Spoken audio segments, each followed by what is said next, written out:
कभी सोचा है कि जमीन का कोई टुकड़ा, घर या हमारी मातृभूमि आखिर बनता कैसे है? आज हम इसी गहरे सवाल को एक बहुत ही शक्तिशाली भारतीय कविता के जरिए समझने की कोशिश करेंगे। देखिए, ये एक ऐसा सवाल है ना जो शायद हर संस्कृति, हर देश के लिए बहुत मायने रखता है।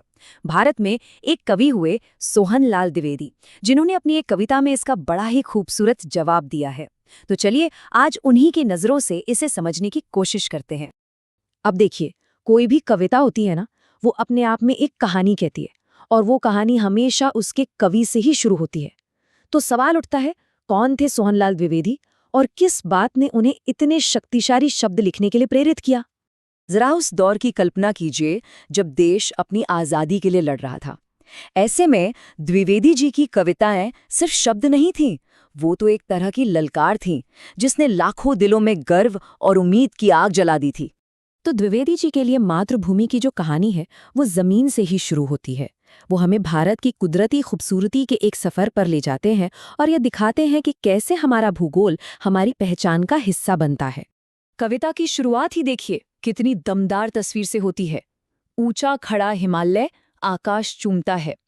यहाँ पर हिमालय वो सिर्फ एक पहाड़ नहीं है, बल्कि वो एक मजबूत पहरेदार जैसा है, जो देश की ताकत का प्रतीक है। और फिर उत्तर के इन ऊंचे ऊंचे पहाड़ों से लेकर दक्षिण में जो विशाल सिंधु लहरा रहा है। द्विवेदी जी भारत को एक बहुत ही शानदार मंच की तरह दिखाते हैं। जैसा कि यहाँ दिखाया गया है, हिमालय की कल्पना राष्ट्र के एक गौरवशाली मुकुट की तरह की गई है, जो इसकी शान का प्रतीक है। अच्छा, अब आती हैं नदियाँ, गंगा, जमुना, त्रिवेणी। और द्विवेदी जी की नज़र में ये सिर्फ पानी की धाराएं नहीं हैं, बल्कि ये तो देश की जीवन रेखाएं हैं। वो पवित्र नसें जो मातृभूमि के दिल से होकर गुजरती हैं। लेकिन ये खूबसूरती सिर्फ इन बड़ी बड़ी चीजों तक ही नहीं है। अगर हम ध्यान से सुने तो झाड़ियों में चहकती चिड़ियों की आवाज वो भी इसका हिस्सा है। द्विवेदी जी अपने इस नक्शे को जिंदगी की आवाजों और रूह से भर देते हैं। तो इन्हीं जीती जागती आवाजों और तस्वीरों के जरिए द्विवेदी जी क्या करते हैं? वो जमीन को सिर्फ एक नक्शे से उठाकर एक जिंदा सांस लेती हुई हस्ती बना देते हैं। ये एक ऐसी जगह है जिसे सिर्फ देखा नहीं, बल्कि महसूस और सुना भी जा सकता है। लेकिन एक मातृभूमि सिर्फ पहाड़ों और नदियों से तो नहीं बनती है ना, वो बनती है उन कहानियों से जो उस जमीन के बारे में कहीं सुनी जाती हैं। अब द्विवेदी जी इसी जमीन पर कहानियों का, इतिहास का एक बहुत ही खूबसूरत ताना बाना बुनते हैं। और बस फिर क्या था, अचानक से ये पहाड़ और नदियां सिर्फ भूगोल नहीं रह जाते। ये वो जगह बन जाती हैं जहां राम और सीता ने अपने कदम रखे थे, बल्कि ये जमीन हमारी सबसे बड़ी कहानियों का एक स्टेज बन जाती है, हमारे साझे अतीत की एक जीती जागती गवाह। हाँ, ये वही धरती है जहाँ श्री कृष्ण की बांसुरी गूंजी थी और गीता का महान ज्ञान उपजा था। मतलब इन महान किरदारों को इस जमीन से जोड़कर द्विवेदी जी इस मिट्टी को जैसे एक आत्मा दे देते हैं, एक गहरी आध्यात्मिक पहचान। तो ये जो महान चरित्र हैं, ये असल में वो धागे हैं जो मातृभूमि की कहानी को एक रूह देते हैं, जो एक बेजान से नक्शे को साझा यादों का एक जीता जागता खजाना बना देते हैं, एक ऐसा इतिहास जिससे पीढ़ियां खुद को जोड़ पाती हैं। अब कविता एक कदम और आगे जाती है और राष्ट्र के चरित्र के बारे में अपना सबसे, कह सकते हैं, गहरा और दार्शनिक विचार सामने रखती है। पर देखिए, ये मातृभूमि सिर्फ महाकाव्यों की लड़ाइयों की ही जमीन नहीं है। ये वो जगह भी है जहां गौतम बुद्ध को ज्ञान मिला और उन्होंने दुनिया को करुणा और शांति का संदेश दिया। ये वो भूमि है जिसने, जैसा कविता कहती है, जग को दिया दिखाया। और यहीं पर द्विवेदी जी का सबसे गहरा संदेश हमें मिलता है कि ये मातृभूमि विरोधाभासों की धरती है।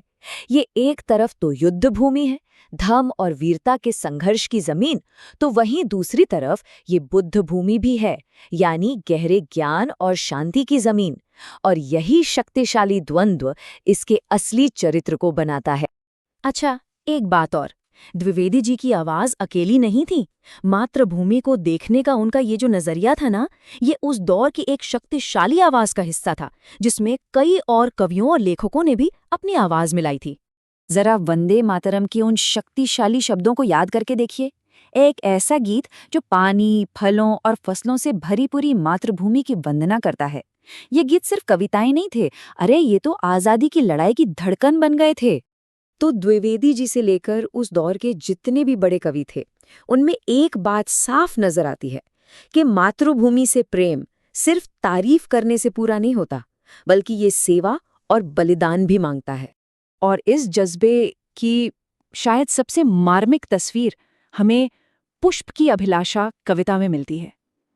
सोचिए, यहाँ एक मामूली सा फूल भी ये चाहता है कि उसे उन वीरों के रास्ते पर फेंक दिया जाए ताकि वो भी मातृभूमि के लिए उनके अंतिम बलिदान का एक हिस्सा बन सके। तो कुल मिलाकर ये कविता हमें सिखाती है कि मातृभूमि सिर्फ मिट्टी नहीं है, ये जमीन, कहानियों और आदर्शों से बुना हुआ एक खूबसूरत ताना बाना है। एक मातृभूमि तब बनती है जब भूगोल मतलब जमीन कहानियों से मिलती है और ये दोनों एक साझे विचार से जुड़ जाते हैं। और इसी सोच के साथ हम वापस अपने पहले सवाल पर वापस आते हैं, लेकिन अब एक गहरी समझ के साथ। तो चलिए उन जगहों के बारे में सोचते हैं जिन्हें हम अपना घर कहते हैं।